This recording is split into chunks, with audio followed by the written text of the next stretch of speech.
All right, let's dive into something that sounds like it's straight out of a thriller, the mystery of the vanishing documents. We're talking about UCP600 Article 35, and it answers a huge, and I mean huge, question in global trade. So imagine you've got a massive shipment. Could be anything really, crossing the ocean. But the documents you need to actually get paid, they just vanish. Poof, gone. Millions of dollars are hanging in the balance. So who's left holding the bag? Well, the answer, believe it or not, is tucked away in this one powerful rule of global trade, UCP 600, Article 35. This is the key that unlocks the whole puzzle, and trust me, it's got a few surprises up its sleeve. Okay, so let's start with the basics.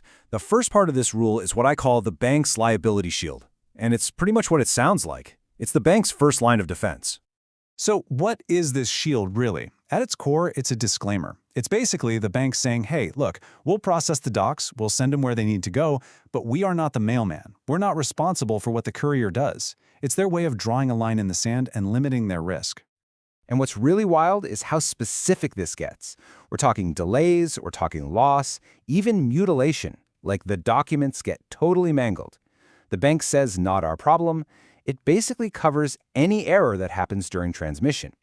Seems pretty cut and dry, doesn't it? Right. So this shield is there to protect the banks from, the chaos of shipping and mail services. As long as they did their job and followed the instructions in the credit, they're covered. But, and this is a huge but, there's a loophole, a big one. And here we go. This is where things get really interesting. Forget what you think you know, because we're about to hit the big twist in the story. Yeah, just when you're thinking, okay, so the banks are totally off the hook if a package gets lost, Article 35 pulls a fast one. It throws in this absolutely massive exception to the rule. And honestly, this exception is the secret ingredient that keeps the whole system of global trade from grinding to a halt.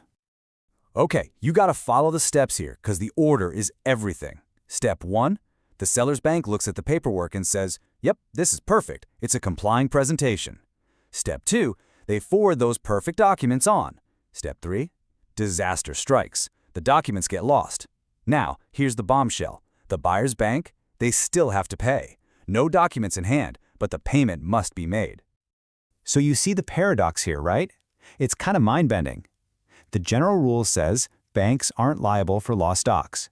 But the big exception says, oh yes they are, if those docs were complying to begin with. The issuing bank has to honor the deal. It completely flips the script. It's an absolute game changer. All right, so that's the big twist. But Article 35 isn't done yet. It also tackles another, everyday headache in global trade, language.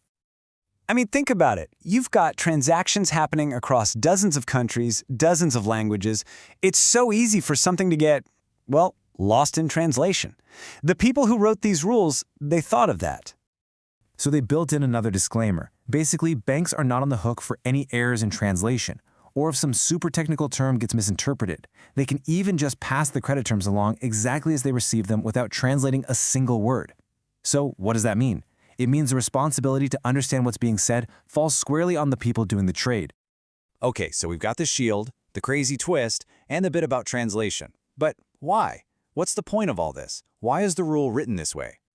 This quote right here, this is the heart of it all. This is the sentence that makes the entire system work. Think about it. The obligation to pay stands firm, even when the proof has vanished into thin air. That certainty is everything. Because at the end of the day, it all comes down to one thing, risk.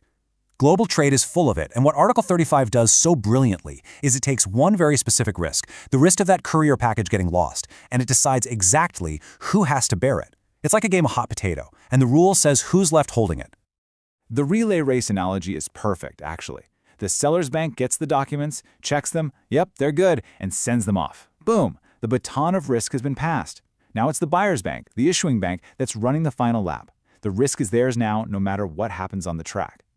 And what's the result of all this? Confidence, pure and simple.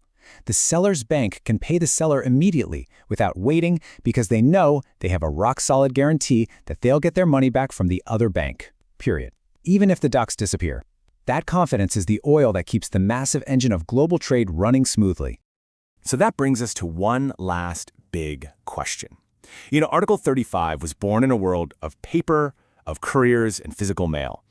But we're moving into a world of digital documents, e-bills of lading, even blockchain.